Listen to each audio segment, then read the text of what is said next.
Baik, selanjutnya izinkan saya untuk membacakan syarat dan ketentuan dalam pelaksanaan webinar Pajakin pada hari ini. Jadi, mohon Bapak dan Ibu untuk menyimak ya. Yang pertama, untuk mendapatkan e-sertifikat gratis, peserta wajib mengisi link absensi dan evaluasi, dan komplain tidak diterima jika kedua link tidak diisi.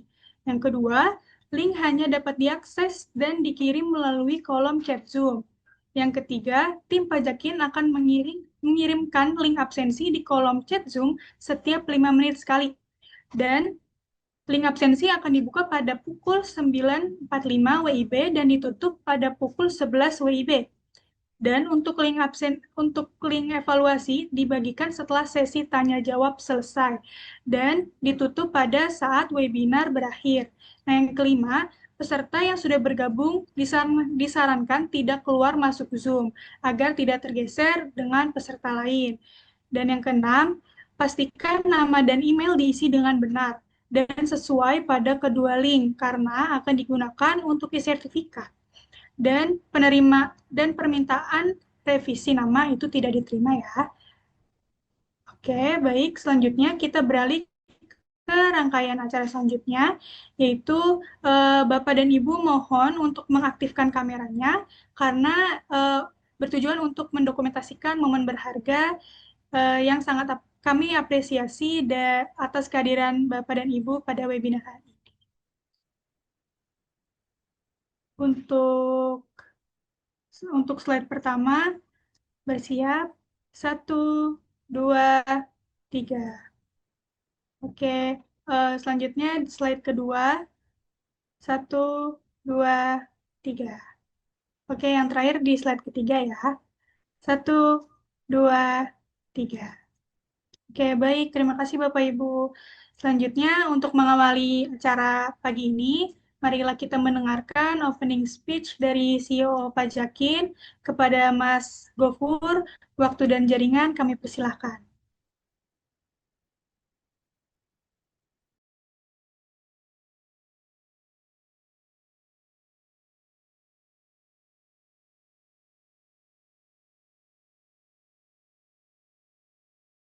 Halo, Assalamualaikum warahmatullahi wabarakatuh. Selamat pagi teman-teman Pajakaner semuanya, dimanapun teman-teman berada. Bismillahirrahmanirrahim. Alhamdulillah. Wassalatu wassalamu ala rasulillah wa ala alihi wa sahbihi wa mawalah. Allahumma sholli ala Muhammad. Selamat pagi, salam sejahtera untuk kita semua.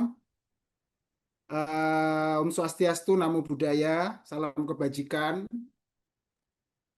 Mudah-mudahan pada pagi hari ini di acara webinar Pajakin, teman-teman semuanya, Pajakiners yang saya cintai, yang saya hormati, dan juga teman-teman tim Pajakin yang saya cintai dan saya hormati juga, senantiasa dalam lindungan Allah Tuhan Yang Maha Kuasa dan senantiasa diberikan kesehatan sehingga dapat menjalankan aktivitasnya dengan sebaik-baiknya dan akan mendapatkan hasil yang seoptimalnya gitu. Teman-teman Pajakaners semuanya, sebelum kita eh, ke acara inti berupa acara webinar kita, yang nanti saya berharap acara webinar ini bukan sekedar acara seremonial belaka, tetapi lebih dari itu sebagai sebuah tempat, sebagai sebuah wahana, sebagai sebuah media bagi kita semua untuk berdiskusi tentang materi yang sedang kita jadikan tema dari webinar ini. Ini terkait dengan aspek PPh pasal 22 ya, atas kegiatan impor maupun atas belanja bendaharawan pemerintah. Ini penting karena memang sekali lagi selain karena adanya penerapan baru Cortex terkait dengan aturan-aturan pajak, juga bagaimana teman-teman yang berdampak ya, dalam hal ini mungkin bendaharawan pemerintah dan importir, yang terdampak dari tema tentang PPh pasal 22 ini. Sehingga teman-teman semuanya nanti bisa mendapatkan insight yang baru ataupun yang sudah tahu bisa semakin mendalam pengetahuannya tentang PPh pasal 22 ini. Oke, sebelum dimulai izinkan saya selaku uh, mewakili teman-teman di Pajakin untuk menyampaikan beberapa hal, memberikan opening speech pada pagi hari ini. Yang pertama, Pajakin seperti Bapak, Ibu, teman-teman Pajakiners semuanya sudah ketahui bahwa kita merupakan perusahaan konsultan di bidang perpajakan dan pelaporan akunting yang memberikan layanan baik secara online maupun secara offline, gitu ya. Kalau secara online, teman-teman bisa mengakses menu-menu layanan-layanan kami yang ada di aplikasi mobile, baik di Play Store maupun di App Store. Tuh. Oke, next, Mas. Apa saja sih menu dan layanan dari Pajakin? Nah, ini kalau ini visi kita lah ya. Visi kita tentunya menjadi penjembatan, membridging wajib pajak dalam melaksanakan haknya dan memenuhi kewajibannya. Jadi wajib pajak itu selain mempunyai kewajiban untuk memenuhi kewajiban-kewajibannya, seperti melaporkan pajak, membayar pajak, wajib pajak juga punya hak yang bisa didapatkan di dalam proses perpajakan ini. Kemudian juga menjadi mitra yang strategis bagi pemerintah, bagi otoritas pajak di dalam memberikan edukasi perpajakan kepada masyarakat sehingga bahwa benar-benar perpajakan ini bisa dijalankan secara efektif, secara efisien ya, dan nantinya bisa memberikan rasa adil bagi semuanya begitu. Next. Nah, untuk layanan kita, teman-teman pajakaners, saya nggak akan lama-lama menyampaikan ya. Nanti teman-teman bisa coba sendirilah. Kalau disampaikan lama-lama nggak dicoba juga kurang gimana begitu ya. Teman-teman nanti kalau punya, saya yakin semuanya punya smartphone lah. Nanti silakan di download, yang belum download diinstal. Aplikasi ini bisa dilihat atau bisa dipakai di HP Android maupun yang Apple gitu ya. Ada menu konsultasi, ada menu cek status NPWP, ada menu buku kas, bahkan ada menu akunting atau akuntansi, kemudian ada menu e-billing, ada menu juga e-materai, dan menu yang terbaru kita adalah ini untuk pendirian atau pembuatan izin usaha. Jadi teman-teman kalau ada niat ingin punya badan hukum perusahaan, baik yang baru maupun perubahan gitu ya, teman-teman bisa memakai menu izin usaha untuk mendapatkan layanan-layanan yang lengkap di situ. Next. Kemudian juga di situ ada update informasi yang terbaru ya pastinya, di layanan di aplikasi itu ada informasi-informasi terbaru dan juga ada peraturan-peraturan terbaru, peraturan-peraturan perpajakan ya, baik di pajak pusat, pajak daerah maupun bea cukai begitu ya, aturan-aturan yang terbaru maupun informasi yang terbaru. Next. Nah, untuk yang layanan konsultasi online, teman-teman tinggal nanti pilih menu konsultasi, kemudian diisi form yang diperlukan itu ya, untuk melihat kira-kira mau konsultasi apa nih, jenis pajak apa, tentang apa begitu. Kemudian silakan dimulai, baik itu bisa melalui chat maupun video call. Tinggal nanti teman-teman bisa pilih mana yang lebih nyaman bagi teman-teman. Next. Nah, kemudian ada menu cek status NPWP. Cek status NPWP ini berguna bagi teman-teman untuk misalnya ada lawan transaksi yang atau vendornya pemerintah begini ya. Kalau dalam hal ini teman-teman di bendaharawan gitu, apakah NPWP-nya dari vendor itu masih aktif, masih non-efektif atau seperti apa gitu kan? Bisa teman-teman cek di status NPWP-nya di sini. Selanjutnya, ini ada menu tadi buku ini ya, catat kas ya. Buku kas catat kas ini menu yang bisa digunakan oleh teman-teman untuk mencatat transaksi harian dan kemudian nanti dari situ bisa dihitung berapa pajaknya ya. Ini menu ini efektif digunakan oleh teman-teman yang UMKM begitu. Sehingga nanti tarif pajak 0,5%-nya itu teman-teman bisa buat di sini nih billingnya, bisa dibuat di aplikasi ini, termasuk bisa juga sekaligus melakukan pembayarannya melalui QRIS juga bisa. Next. Kemudian menu yang lebih lengkap dari buku kas ada menu akuntansi. Menu ini outputnya adalah laporan keuangan teman-teman pajak Gainers ya. Baik neraca maupun laba rugi. Minimal 2 laporan keuangan itu nanti yang jadi outputnya. Teman-teman tinggal ngisi sesuai dengan petunjuknya, transaksinya apa, misal transaksi penjualan, apakah itu tunai atau non tunai penjualannya, kemudian transaksi apa, transaksi pembelian begitu dan seterusnya. Nanti akun-akun itu akan dikelompokkan sendiri di ini akunting ini, di menu akuntansi ini, sehingga nanti outputnya teman-teman nggak usah lagi mikir ledgernya seperti apa, nggak usah. Nanti outputnya sudah laporan keuangan ya yang bisa teman-teman lihat. Pasti untuk melihat apakah nanti laporan teman-teman benar-benar tercapture dalam laporan keuangan, itu teman-teman bisa mencoba. Ini kalau belum mencoba kan nggak tahu nih, masih meraba-raba terus. Gitu ya. Selanjutnya ada menu e-billing. Menu e-billing ini teman-teman bisa gunakan untuk membuat billing di dalam rangka, misalnya billingnya banyak yang mau dibuat. Nah, bisa juga ini pembuatan billing secara massal di menu ini. Selanjutnya ada menu imaterai. Imaterai ini materai yang materi ini ya, tempel materai imaterai untuk dokumen-dokumen yang bersifat digital gitu ya. Karena kan sekarang sudah mulai ini ya, dokumen-dokumen kita itu lebih baik secara digital kita menyimpannya. Dan kalau memang diperlukan ada dibubuhkan materai, ya harus menggunakan e-materai tadi ya. Karena itu akan lebih aman lah dokumen kita. Nggak akan kena air hujan juga nggak akan rusak begitu kan, karena digital. Teman-teman tinggal akses di menu e-materai, kemudian tinggal nanti dipilih kira-kira perlu berapa materai di dokumennya teman-teman. Nanti diunggah dokumennya, kemudian diatur posisi e-materainya, baru nanti tuh bisa diunduh dokumen teman-teman yang sudah ada materainya. Begitu ya. Selanjutnya ada menu izin usaha. Teman-teman bisa dilihat nanti, bisa dicek, bisa digunakan, dicoba-coba. Kira-kira tuh layanannya apa saja sih gitu ya. Itu pendirian dari mulai pendirian perusahaan perseorangan sampai dengan pendirian CV, firma, PT, kemudian yayasan, koperasi begitu. Teman-teman bisa menggunakan menu ini untuk membuat badan usaha atau badan hukum usaha. Gitu ya.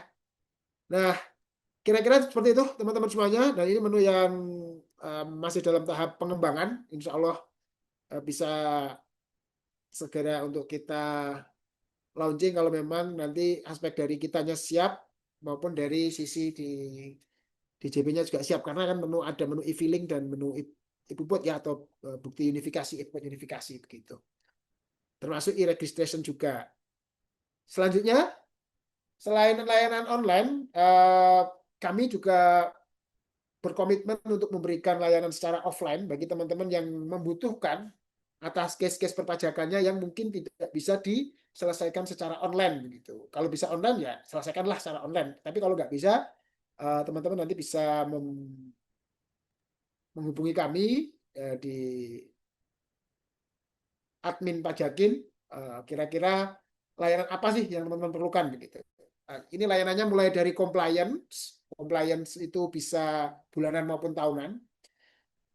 Juga ada review dan clearance. Ada juga pendampingan dalam proses pemeriksaan SP2DK begitu ya, maupun dalam proses litigasi perpajakan mulai dari keberatan, banding gitu, dan sampai ketika memang diperlukan upaya hukum luar biasa di peninjauan kembali, insya Allah kita siap untuk melakukan pendampingan gitu. Termasuk juga pembuatan dokumen-dokumen tertentu yang diwajibkan, misalnya pembuatan dokumen transfer pricing bagi perusahaan-perusahaan yang memiliki transaksi afiliasi begitu ya, untuk kemudian digunakan atau diwajibkan menggunakan atau membuat dokumen transfer pricing. Termasuk pula pembuatan laporan keuangan. Dalam hal ini siklus akuntansinya mungkin teman-teman yang punya perusahaan belum terlalu memahami dan mau menggunakan layanan dari Pajakin, silakan. Insya Allah kami siap untuk memberikan pendampingan bagi teman-teman dalam pembuatan laporan keuangan eh, yang baik, yang sesuai dengan standar PSAK-nya seperti apa, begitu. Saya kira itu teman-teman yang bisa saya sampaikan. Insya Allah kami akan terus membangun, akan terus mengembangkan diri, membangun diri supaya layanan-layanan yang diberikan oleh kami, oleh Pak Jakin, baik secara online maupun secara offline, bisa memberikan kepuasan bagi seluruh stakeholder kita dan juga bisa memberikan nilai yang baik, nilai tambah yang baik bagi usaha dan perusahaan teman-teman pajakiner semuanya. Kira-kira demikian yang bisa saya sampaikan. Sekali lagi, selamat mengikuti webinar. Mudah-mudahan teman-teman tidak hanya mendapatkan e-sertifikat, tetapi juga mendapatkan ilmu yang baru, mendapatkan insight yang baru, sehingga bisa teman-teman terapkan di dalam pekerjaan ataupun di dalam kewajiban teman-teman sehari-hari yang berhubungan dengan PPh pasal 22. Terima kasih teman-teman semuanya. Eh, Mohon maaf apabila ada kesalahan. Bila taufik wal hidayah. Assalamualaikum warahmatullahi wabarakatuh.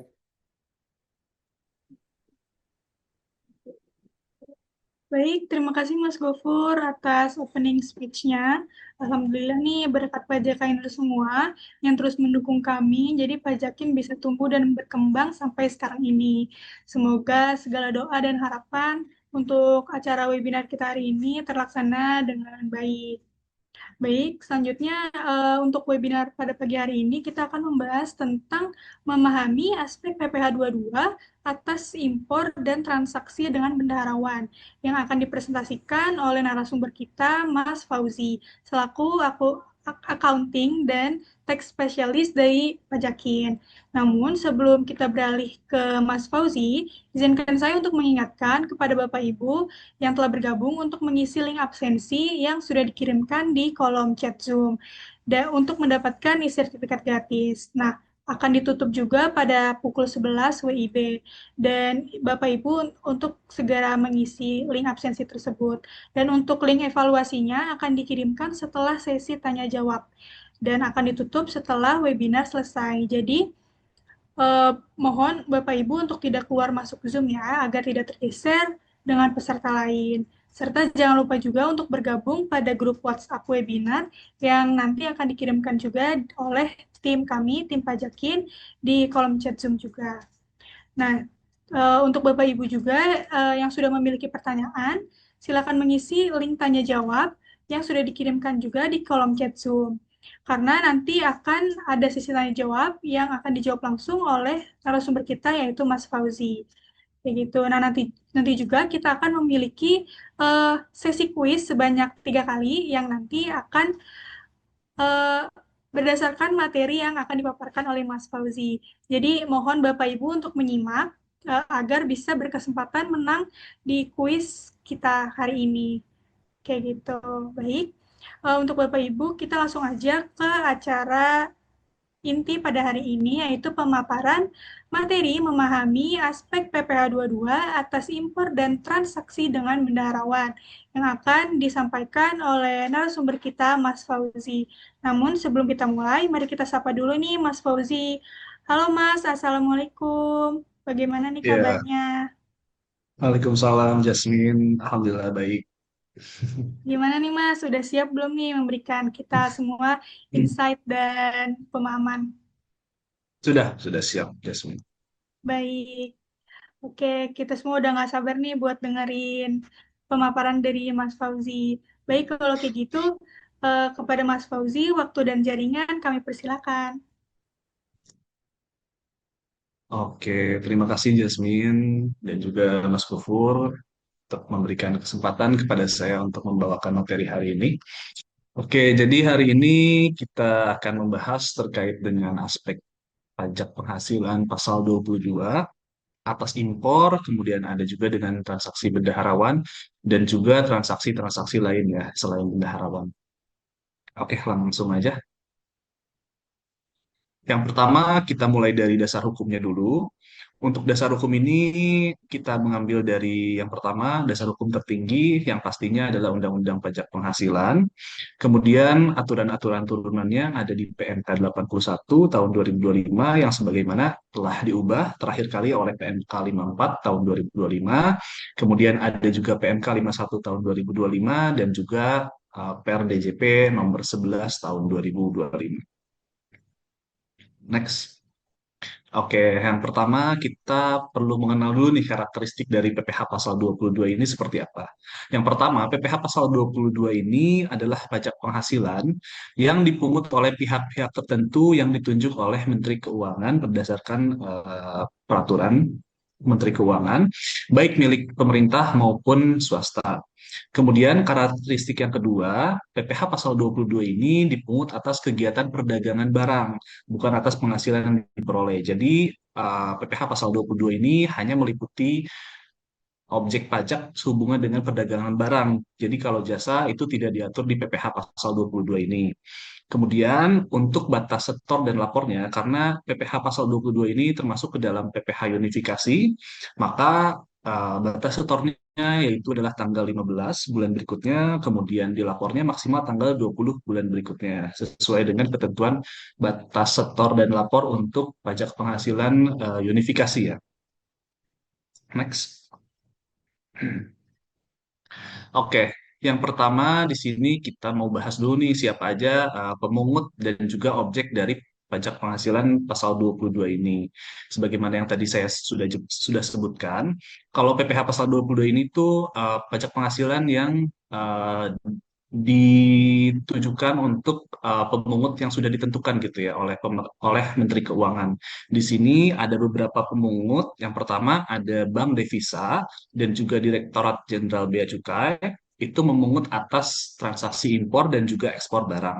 Bank Devisa ini apa sih? Bank Devisa ini adalah bank yang memfasilitasi transaksi ke luar negeri ya teman-teman. Contohnya tuh kalau di Indonesia ada Bank BCA, kemudian Bank Mandiri, BRI, dan masih banyak lagi. Kemudian yang kedua ada pemungut bendahara pemerintah dan kuasa pengguna anggaran. Ini adalah pemungut PPh 22 atas objek pembayaran atas pembelian barang. Kemudian bendahara pemerintah itu apa sih? Kemudian saya kutip dari undang-undang terkait dengan pembendaharaan negara. Di situ ada tuh dijelaskan bahwa bendahara adalah orang ataupun badan yang diberikan tugas menggunakan atau mengatasnamakan negara atau wilayah agar bisa menerima, menyimpan, membayar, ataupun menyerahkan uang, surat, barang-barang berharga yang berkaitan pada negara atau wilayah. Kemudian apabila disimpulkan, ada penjelasan lainnya, bendahara pemerintah ini adalah pegawai yang ditunjuk oleh pemerintah agar bisa membayarkan belanja barang dan jasa dan modal atau kapital yang dibayarkan pemerintah pada relasi pemerintah atau perusahaan rekanan pemerintah ya, yang dimana dananya itu dihasilkan dari APBN ataupun APBD dan bisa juga berdasarkan dari sumber anggaran lain yang dimiliki oleh pemerintah gitu ya. Kemudian untuk kuasa pengguna anggaran ini adalah pejabat dalam bidang pengadaan yang ditetapkan oleh pengguna anggaran dan dikuasakan oleh Menteri Keuangan untuk menggunakan APBN atau ditetapkan oleh kepala daerah untuk menggunakan APBD gitu ya teman-teman. Kemudian ada juga di sini yang ketiga pemungut bendahara pengeluaran, yaitu pemungut PPh pasal 22 sehubungan dengan pembayaran atas pembelian barang dengan mekanisme uang persediaan. Nah, bendahara pengeluaran ini apa dan siapa? Nah, bendahara pengeluaran ini adalah orang yang ditunjuk untuk menerima, menyimpan, membayarkan, kemudian menata usahakan, dan mempertanggungjawabkan uang untuk keperluan belanja negara dalam rangka pelaksanaan APBN pada kantor atau satuan kerja dari kementerian atau lembaga gitu ya, teman-teman. Kemudian yang keempat ada KPA. Kuasa pengguna anggaran tadi sudah saya jelaskan. Kemudian ada juga pejabat penerbit surat perintah membayar. Ini adalah pemungut PPh 22 atas objek pembayaran atas pembelian barang yang dilakukan dengan mekanisme pembayaran langsung. Nah, pejabat penerbit surat perintah membayar ini siapa sih? Nah, pejabat penerbit surat perintah membayar ini adalah pejabat yang diberikan kewenangan oleh penerima anggaran atau kuasa pengguna anggaran untuk melakukan pengujian atas surat permintaan pembayaran dan menerbitkan surat perintah membayar serta melaksanakan kewenangan berupa melakukan pengujian tagihan dan juga perintah pembayaran atas beban anggaran negara. Kemudian yang selanjutnya di sini ada badan usaha tertentu yang meliputi BUMN dan juga badan usaha yang dimiliki BUMN. Jadi anak-anak perusahaan BUMN ya. Ini adalah pepungut PPh 22 atas objek pembelian barang untuk keperluan usaha.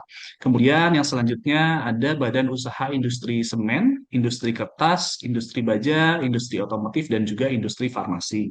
Ini adalah pemungut PPh pasal 22 sehubungan dengan objek pajak, yaitu penjualan hasil produksi kepada distributor dalam negeri.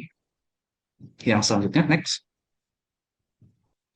Oke, di sini yang selanjutnya ada agen tunggal pemegang merek atau ATPM, kemudian ada agen pemegang merek dan juga importir umum kendaraan bermotor.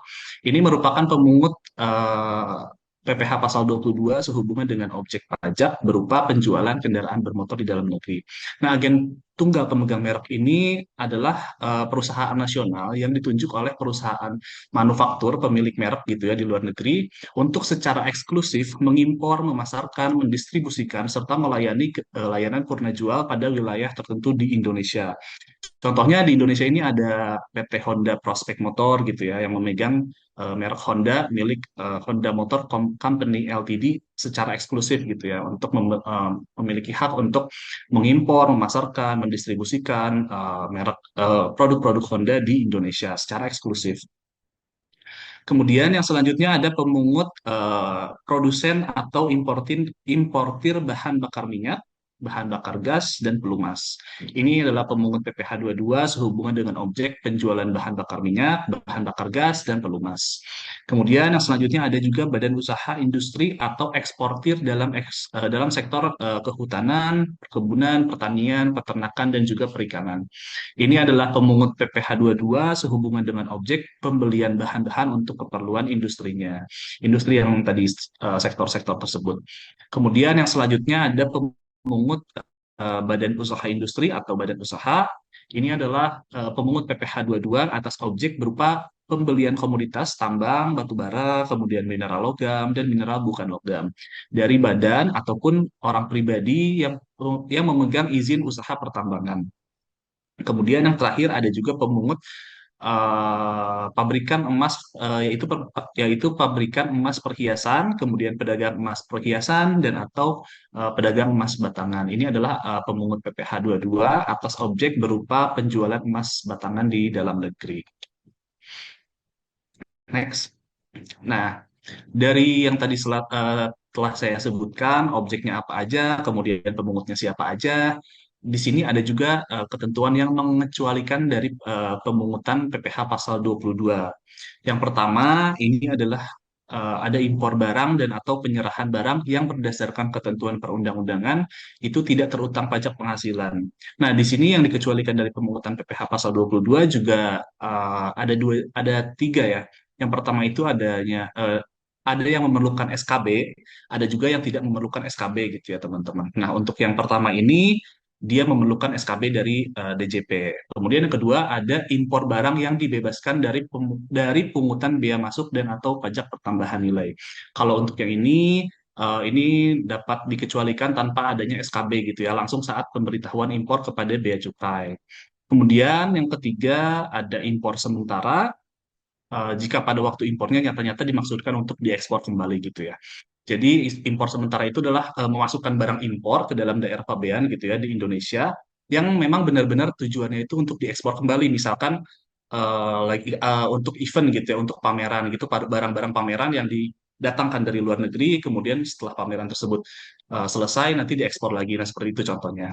Nah, untuk yang ini dapat dikecualikan PPh 22 tanpa SKB, jadi langsung saat pemberitahuan impor kepada bea cukai. Kemudian yang selanjutnya ada reimpor atau impor kembali, yaitu barang-barang yang telah diekspor, kemudian diimpor kembali dalam kualitas yang sama atau barang-barang yang telah diekspor untuk keperluan perbaikan atau pengerjaan dan pengujian yang telah memenuhi syarat ditentukan oleh DJBC. Nah, jadi impor kembali ini tuh barang-barang yang telah diekspor gitu ya sebelumnya, kemudian dikembalikan ke Indonesia. Contohnya tuh misalkan kita mengekspor mesin gitu ya, kita produksi di perusahaan di Indonesia memproduksi mesin, kemudian diekspor, tapi misalnya mesin itu apa namanya layanan perbaikannya ada di Indonesia. Jadi atas misalkan kalau ada kerusakan itu diimpor kembali ke Indonesia. Jadi contohnya seperti itu. Next. Kemudian yang selanjutnya ada yang dikecualikan dari PPh 22 itu adalah pembayaran yang dilakukan oleh pemungut pajak berkenaan dengan yang pertama pembayaran oleh bendaharawan pemerintah yang jumlahnya maksimal 2 juta. Jadi sampai dengan nominal 2 juta itu dikecualikan dari pemungutan PPh pasal 22 ya dan tidak merupakan pembayaran yang terpecah-pecah. Jadi dalam satu faktur pajak. Kemudian yang kedua ada pembayaran oleh badan usaha tertentu yang jumlahnya maksimal 10 juta dan juga tidak terpecah-pecah. Kemudian yang ketiga ada pembayaran untuk pembelian bahan bakar minyak, listrik, gas, pelumas, benda pos, kemudian pemakaian air dan listrik.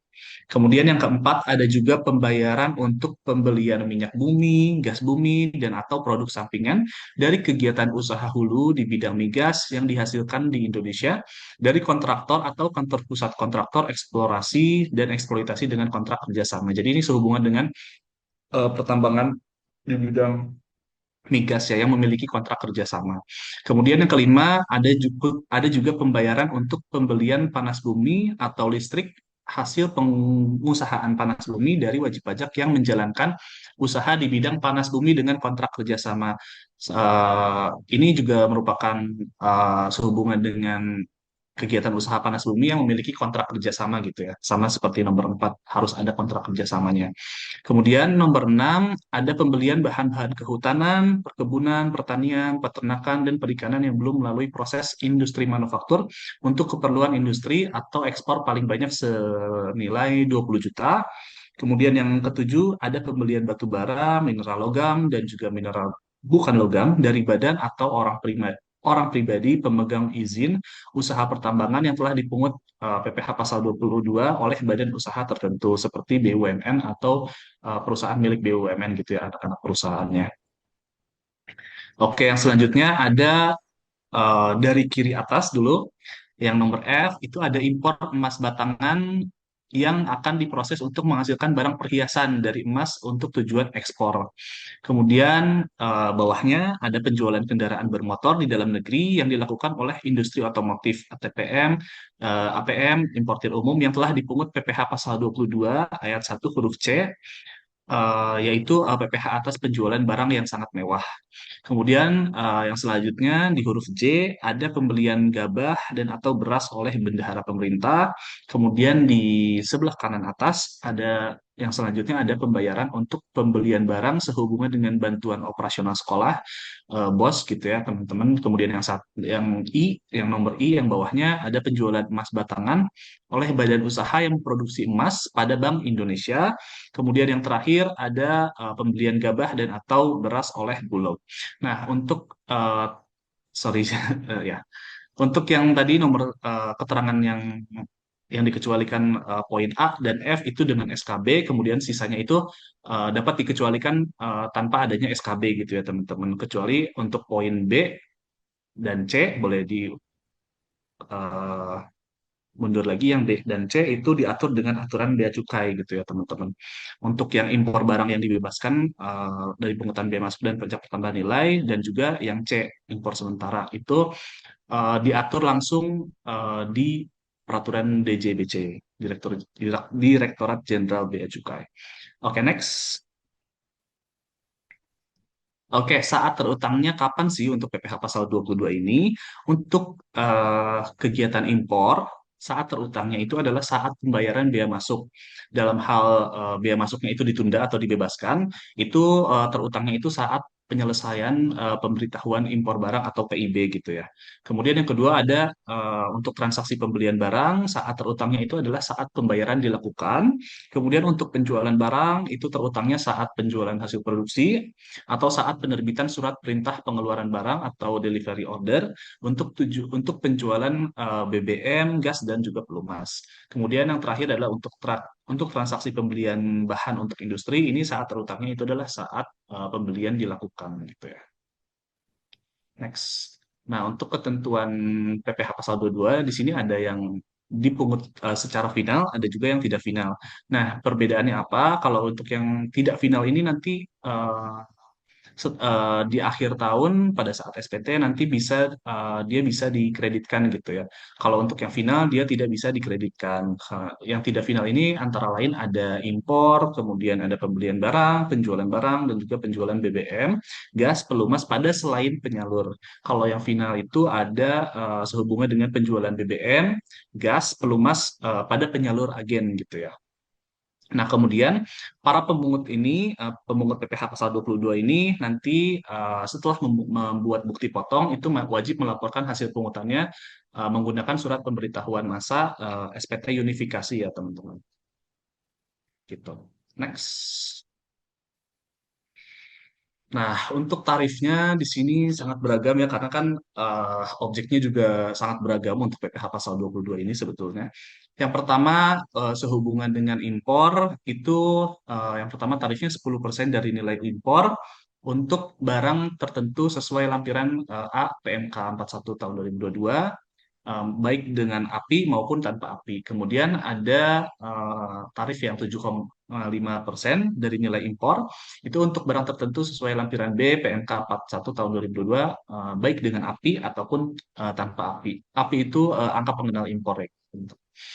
Terus yang selanjutnya ada 0,5% dari nilai impor, itu untuk impor gandum, kedelai, juga tepung terigu yang menggunakan dengan API gitu ya teman. Untuk yang selanjutnya ada 2,5% dari nilai impor itu untuk selain barang yang di atas gitu ya yang menggunakan angka pengenal impor. Kemudian yang selanjutnya 7,5% dari nilai impor itu untuk barang yang ketiga dari atas dan keempat yang tidak menggunakan API itu 7,5%. Kemudian yang selanjutnya ada 7,5% dari harga lelang untuk barang yang tidak dikuasai. Kemudian yang selanjutnya tarif untuk transaksi ekspor komoditas tambang itu tarifnya 1,5% dari nilai ekspor itu atas ekspor batu bara, mineral logam dan non logam kecuali yang terikat kontrak karya ya. Kemudian yang selanjutnya untuk pembelian barang itu tarifnya 1,5% dari harga barang, harga beli tidak termasuk PPN. Selanjutnya Selanjutnya oh iya, tarif yang ditampilkan di sini itu akan dipungut lebih tinggi 100% apabila lawan transaksinya ini tidak memiliki NPWP ya teman-teman, perlu di note juga. Kemudian yang selanjutnya ada tarif untuk penjualan industri tertentu, di sini ada 0,25% untuk penjualan semua jenis semen, kemudian 0,1% untuk kertas, 0,3% untuk baja, 0,45% untuk penjualan kendaraan bermotor, kemudian 0,3% untuk penjualan semua jenis obat. Kemudian yang selanjutnya adalah untuk transaksi penjualan kendaraan bermotor, itu tarifnya 0,45%, atas penjualan kendaraan bermotor oleh ATPM, agen tunggal pemegang merek, dan juga agen pemegang merek, serta importir umum. Kemudian yang terakhir di sini ada pembelian bahan untuk keperluan industri, tarifnya adalah 0,25% atas pembelian untuk keperluan industri atau ekspor oleh badan usaha sektor kehutanan, pertanian, peternakan, perkebunan, perikanan yang belum masuk proses industri. Yang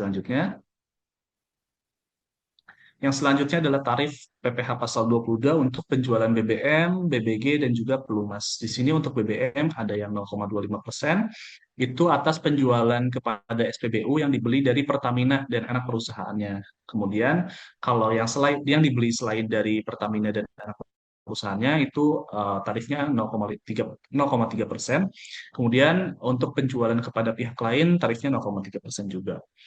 Kemudian untuk bahan bakar gas dan pelumas, ini tarifnya 0,3% dari penjualan bahan bakar gas dan pelumas. Nanti kita di akhir akan ada contoh soalnya gitu ya, teman. Selanjutnya ada tarif PPh 22 atas pembelian batu bara dan mineral itu sebesar 1,5% atas pembelian batu bara dan mineral logam dan bukan logam dari badan atau orang pribadi pemegang izin usaha pertambangan oleh industri atau badan usaha. Kemudian yang selanjutnya ada terkait dengan penjualan emas batangan, itu tarifnya adalah 0,25% atas penjualan emas batangan oleh badan usaha yang memproduksi emas batangan, termasuk badan usaha yang memproduksi emas batangan melalui pihak ketiga. Oke, yang selanjutnya.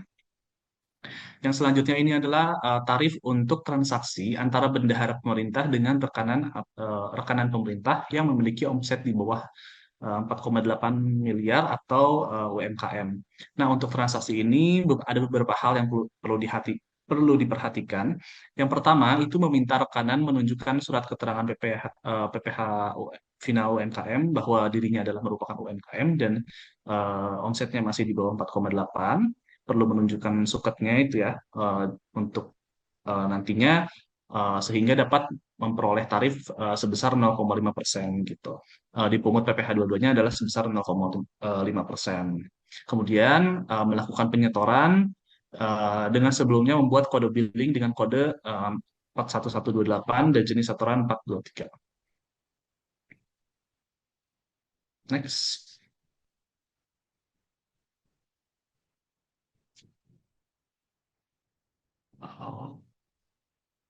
Next. Belum gerak ya?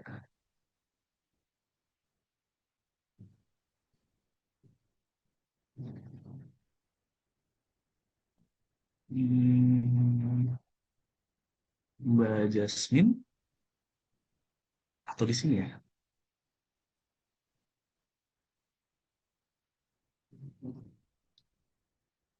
Oke, tunggu sebentar ya teman-teman.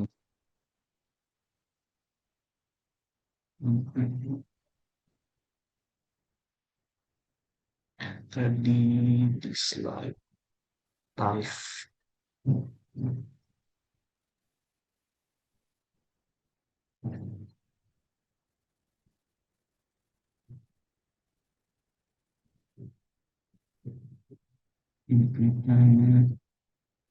Belum gerak ya?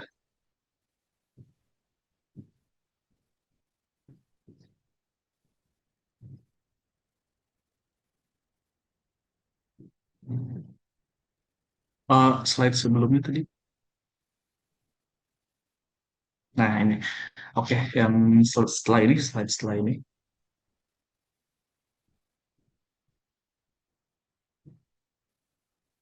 Oke. Oke, yang selanjutnya ini kita mulai masuk ke betul yang itu ya.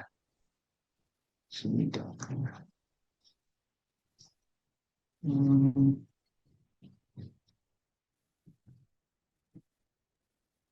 Oke, ya betul. Slide yang ini ya teman-teman. Oke, selanjutnya kita mulai masuk ke contoh eh, simulasi perhitungan PPh pasal 22 gitu ya, sehubungan dengan pemungutan oleh benda. Next. Oke, di sini contoh soalnya, Tuan A adalah bendahara dari suatu instansi pemerintah yang melakukan transaksi-transaksi sebagai berikut.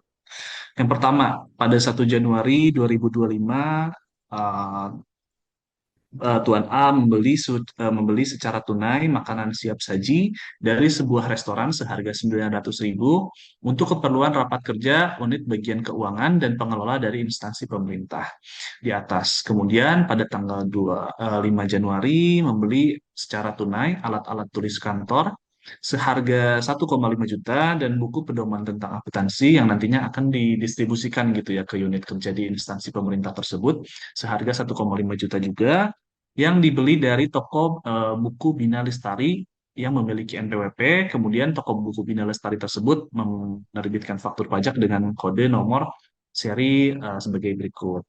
Kemudian yang ketiga, pada tanggal 12 Januari 2025 membeli printer seharga 5 juta untuk keperluan kantor dari CV Mitra Bersama yang merupakan wajib pajak UMKM dan CV Mitra Bersama ini telah menyerahkan surat keterangan wajib pajak UMKM-nya tersebut kepada Tuan A. Kemudian yang keempat, pada tanggal 17 Januari 2025 membeli CCTV untuk keamanan kantor seharga 10 juta dan harganya tersebut sudah termasuk PPN. Next untuk jawabannya.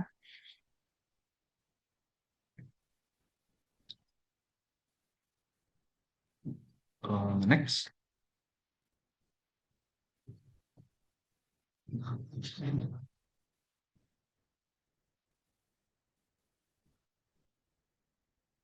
Ah, oke, jadi pada 1 Januari itu ada pembelian makanan dari restoran cepat saji gitu ya, seharga tadi 900.000.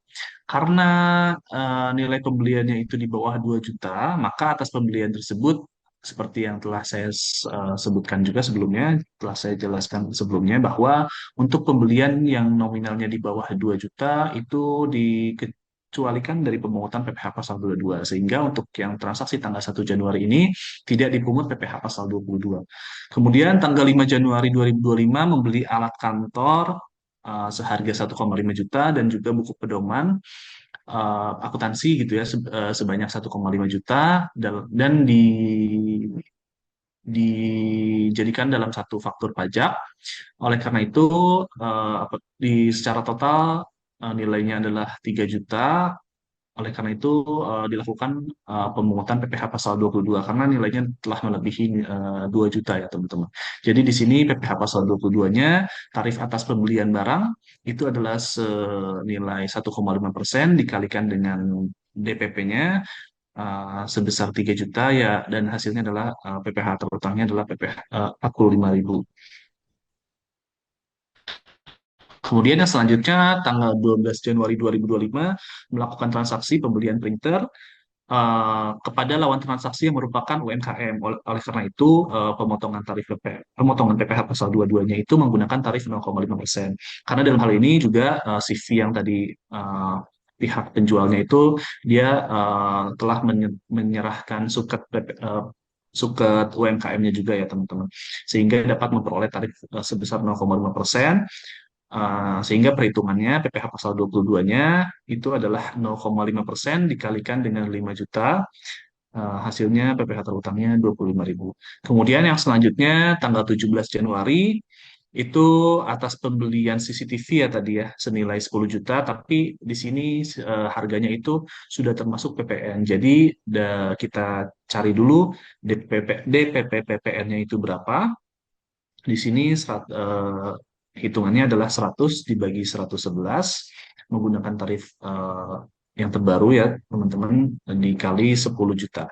Tapi nanti kalau untuk di Cortex dia pakai DPP nilai lainnya. Kemudian diperoleh DPP PPN-nya sebesar 9 juta sekian. Kemudian kita cari PPh pasal 22 terutangnya atas pembelian barang itu nilai tarifnya 1,5% dikalikan dengan DPP PPN-nya tadi sebesar 9 juta dan hasil PPh terutangnya adalah 135.135 rupiah. Next.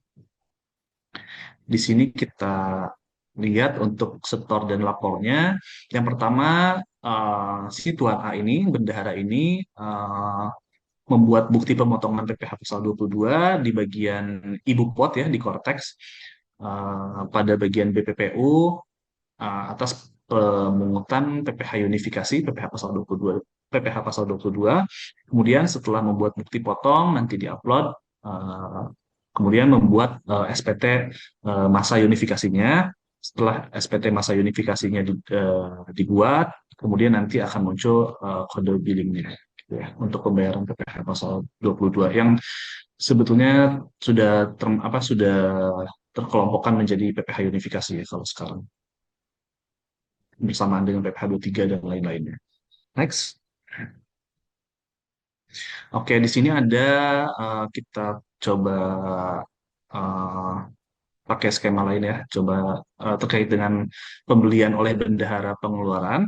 Di sini yang pertama KPA sebagai pemungut PPh pasal 22 melakukan transaksi pengadaan ATK dari PT ABC sebesar 100 juta. Atas pengadaan ATK ini, PT ABC menerbitkan tagihan atau invoice sebesar 100 juta kepada KPA atau Direktorat Jenderal Pajak. Kemudian KPA ini menerbitkan SPM, surat perintah membayar kepada Kantor Pelayanan Pembendaharaan Negara.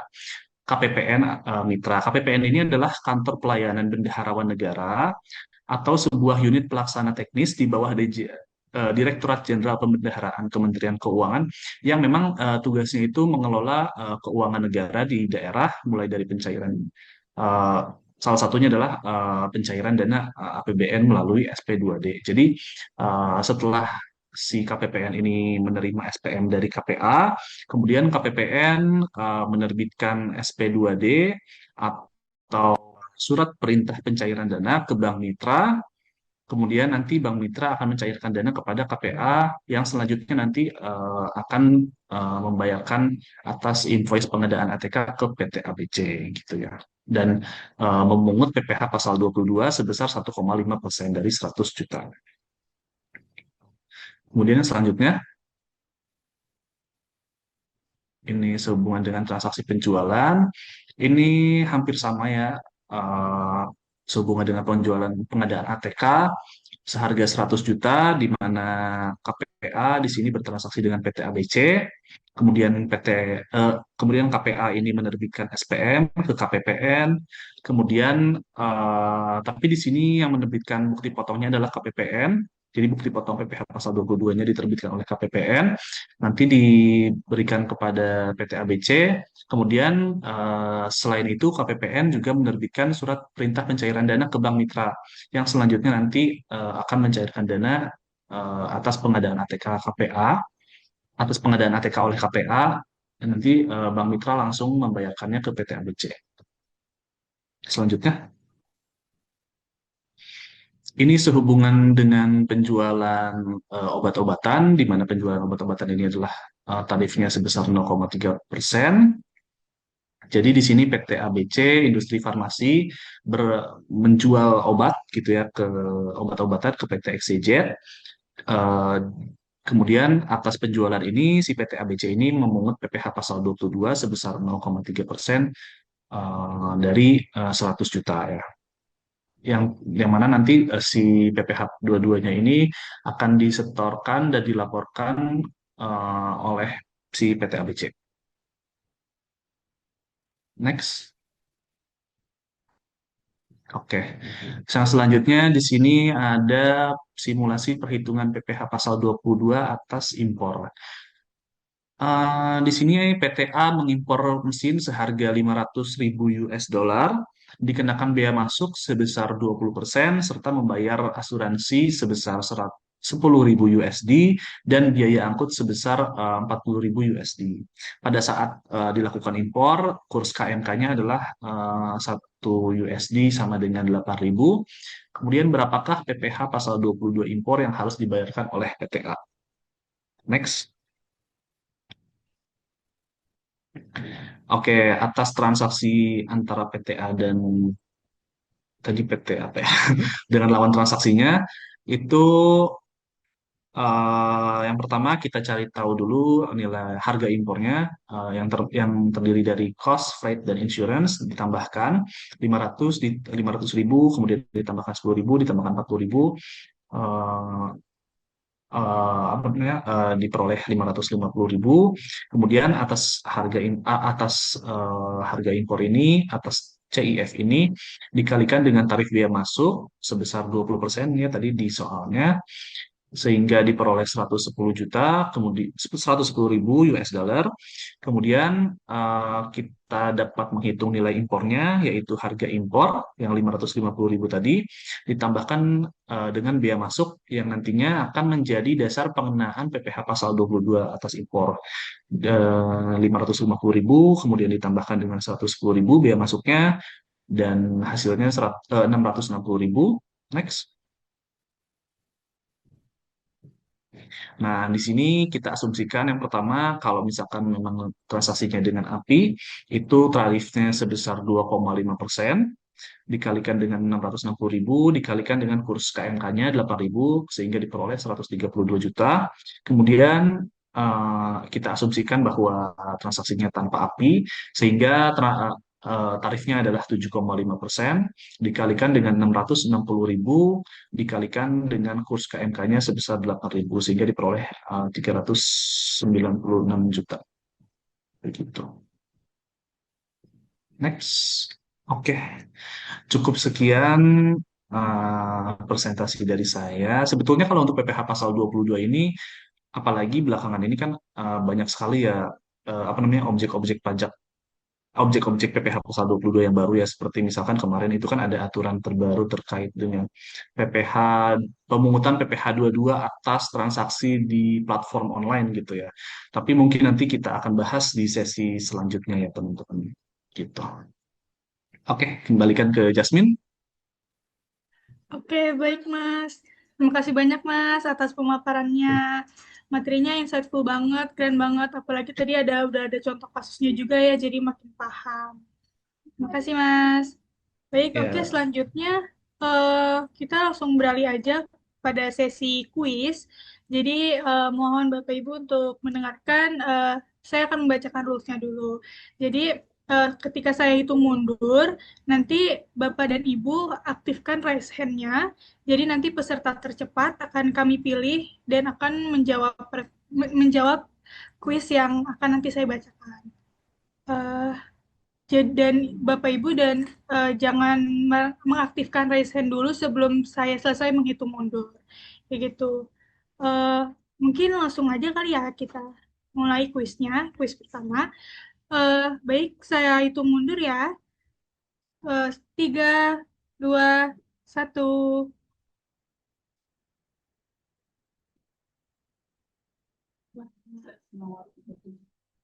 Wah, udah banyak ya nih yang raise hand. Baik, saya pilih yang tercepat dahulu ya. Sebentar.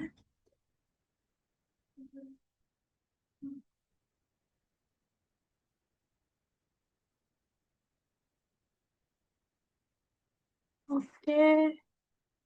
Ibu Asnawati Asnidar, apakah hadir? Apakah mendengar? Ibu Asnawati? Ya, dengar. Oke, baik. Apakah sudah siap, Ibu? Siap. Oke, baik. Boleh di next slide-nya. Saya bacakan dulu kuisnya. Jadi, yang pertama ini ada berapa batas maksimum nominal transaksi oleh bendahara pemerintah yang dikecualikan dari pemungutan PPh 22. A, 1 juta, B, 1,5 juta, C, 2 juta, D, 2,5 juta, E, 3 juta. Boleh dijawab, Bagian Ibu? C. Bagian C. Oke. Wah, benar sekali nih, Bu. Ibu berkesempatan untuk menang webinar, untuk menang kuis pertama ini. Jadi, untuk mengklaim hadiahnya, Ibu langsung aja DM dan follow Instagram Pajakin, lalu buat Instastory, dan jangan lupa untuk tag Instagram kita juga ya. Terima kasih, Ibu. Terima kasih kembali, Boleh? Kak. Iya. Oke, semuanya tolong di low hand dulu, low raise hand dulu.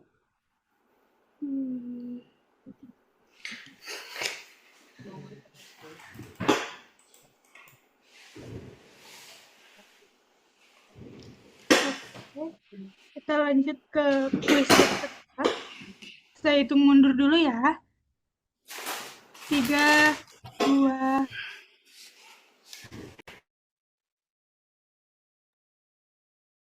oke. Wah, udah banyak juga nih. Saya cek dulu ya, sebentar.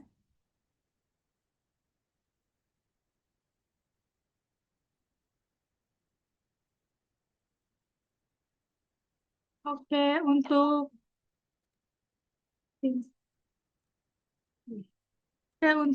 Ibu Alvindra, apakah mendengar? Halo.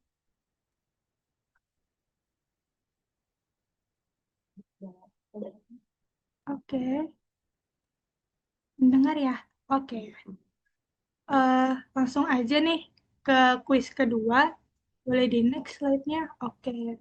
Ini untuk pertanyaannya saya bacain ya. Eh, Manakah di bawah ini yang bukan merupakan komponen dasar pengenaan PPh pasal 22 atas impor? A. Cost, B. Insurance atau asuransi, C. Freight, D. pajak pertambahan nilai, dan E. bea masuk. Jawabannya apa nih, Bu Alfrida?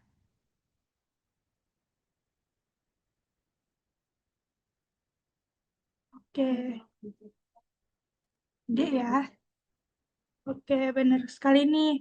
Selamat Ibu sudah memenangkan kuis yang kedua. Untuk sekali lagi untuk mengklaim hadiahnya, jangan lupa untuk DM, follow Instagram Pajakin dan juga buat Instastory-nya, dan jangan lupa tag kami juga.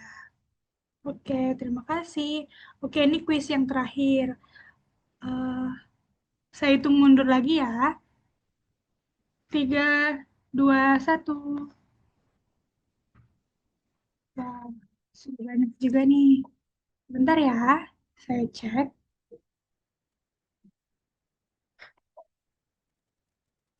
Oke, untuk Bapak Samuel, apakah mendengar? Iya, saya dengar. Oke, apakah Bapak udah siap Pak untuk kuis ketiga hari ini?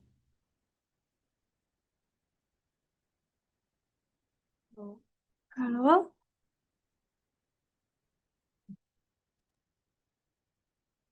Halo?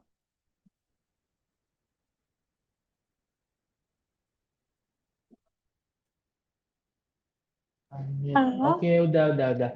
Oke, saya bacakan dulu ya untuk kuis ketiga. Nih, berapa tarif PPh 22 atas pembelian barang keperluan kegiatan usaha oleh bendahara pemerintah? A, 1,5%, B, 3,5%, C, 7,5%, D 10%, dan E 12,5%. Kira-kira jawabannya apa nih, Pak? Yang A 1,5%. Wah, benar sekali. Selamat ya, Bapak, sudah memenangkan kuis ketiga dari ini. Dan jangan Terima lupa kasih. untuk klaim hadiahnya. DM dan follow Instagram kami, Pajakin. Dan jangan lupa juga untuk bikin Instastory dan tag Pajakin juga ya. Terima kasih. Baik, karena sesi kuis sudah berakhir, dan sebelumnya juga saya izin mengucapkan selamat kepada Ibu Asnawati, Ibu Alvindra, dan Bapak Samuel telah memenangkan kuis kita hari ini. Dan untuk mengklaim hadiahnya, tolong hubungi kami lewat DM Instagram, follow Instagram kami @pajakin, dan bikin Instastory-nya juga, dan jangan lupa tag kami juga. Kayak gitu. Oke, selanjutnya kita masuk ke sesi tanya jawab nih, yang akan dijawab langsung oleh Mas Fauzi. Oke, jadi untuk pertanyaannya itu dari Ibu Neri Yunita. Apabila ada paket kerja di lingkungan swasta yang berkenan dengan pengadaan barang, apakah mereka wajib potong PPh 22 yang biasanya lawan transaksi setor sendiri? Bagaimana nih Mas Fauzi? Kepada Mas Fauzi, disilahkan untuk menjawab. Ya, halo. Iya, Oke. Pertanyaannya ini apabila ada paket pekerjaan di lingkungan swasta ya dengan pengadaan barang, apakah wajib dipotong kalau PPh 22 sebenarnya ya teman-teman dipungut PPh pasal 22 yang biasanya lawan transaksi yang setor sendiri. Untuk misal ini tergantung lawan transaksinya itu siapa. Kalau misalnya lawan transaksinya itu adalah pihak-pihak tertentu yang tadi setelah saya sebutkan juga di slide-nya, ada bendaharawan pemerintah, kemudian importir, kemudian badan usaha tertentu di bidang otomotif, semen, baja, kemudian dan yang lainnya. Apabila transaksinya dilakukan dengan lawan transaksi tersebut, maka perlu dilakukan pemungutan PPh 22. Tapi kalau misalkan lawan transaksinya adalah bukan pihak-pihak yang ditunjuk oleh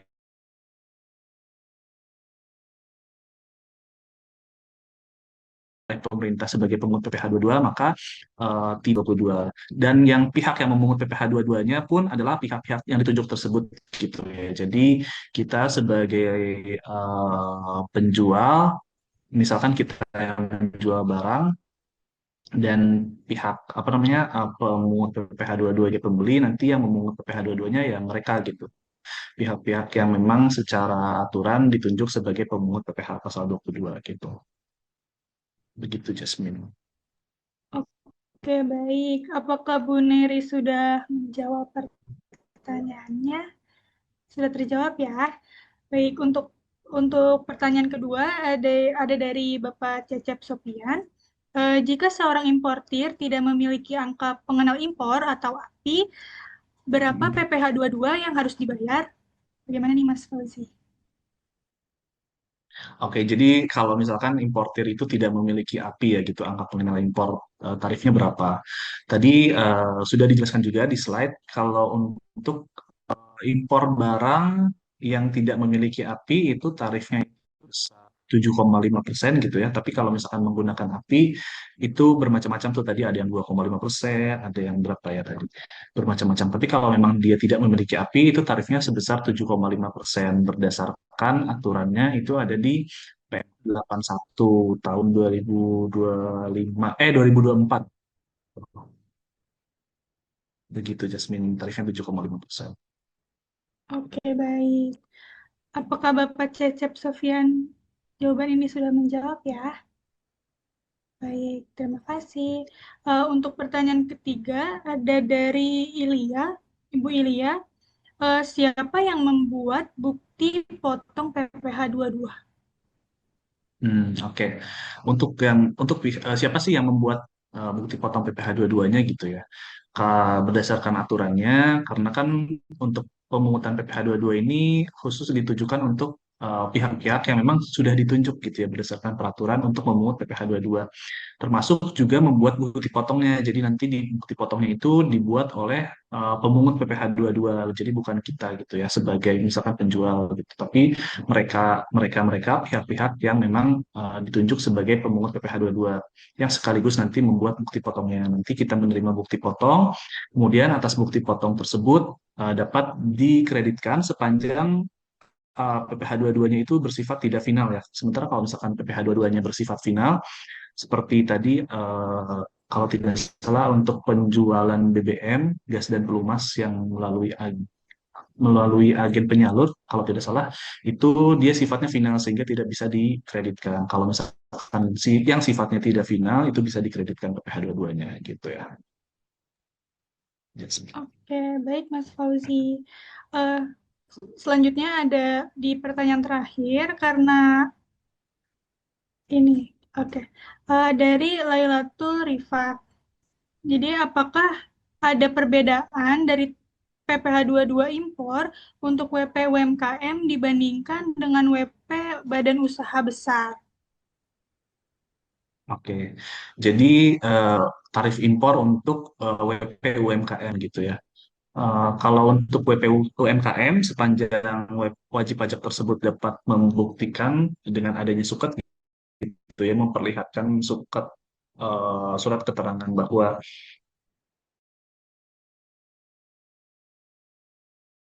itu bisa menggunakan tarif sebesar 0,5%. Jadi nanti eh, saat transaksi itu perlu melampirkan juga suketnya dulu, suketnya gitu ya ke pihak pemungut PPh 22 sehingga nanti pihak pemungut akan memungut PPh 22-nya sebesar 0,5%, bukan sebesar tarif yang memang tadi 2,5%, 7,5% ataupun yang lainnya gitu ya. Jadi tarifnya 0,5% sepanjang memiliki suket UMKM dan menunjukkan ke pihak pemungut PPh 22-nya gitu. Gitu Jasmine. Oke, baik Mas Fauzi. Terima kasih atas jawaban-jawabannya dari keempat penanya yang sudah terpilih tadi. Baik, dengan demikian pertanyaan tadi adalah pertanyaan terakhir yang saya bacakan. Jadi eh, mohon bantuannya atas Bapak Ibu yang telah yang dapat menjawab semua pertanyaan yang masuk. Jadi untuk pertanyaan yang belum sempat kami jawab, jadi Bapak Ibu bisa dapat follow dan cek sosial media kami Pajakin. Karena nanti pertanyaan tersebut akan kami jawab di sana. Kayak gitu. Dan kemudian untuk pertanyaan lebih detail lagi, kami sangat open untuk Bapak dan Ibu. Silakan untuk berkonsultasi langsung kepada platform kami, yaitu Pajakin. Baik, nah selanjutnya izinkan saya juga untuk memperkenalkan platform media sosial Pajakin kepada Bapak dan Ibu sekalian.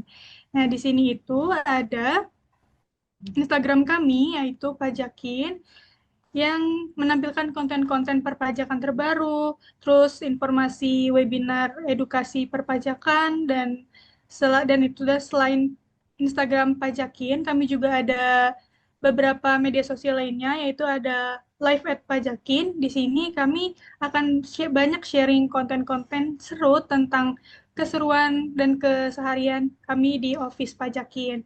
Jadi Bapak Ibu boleh nih untuk kepoin kami di Instagram ini. Dan ada juga TikTok Pajakin yang berisi konten-konten video menarik tentang perpajakan dan konten-konten entertain lainnya.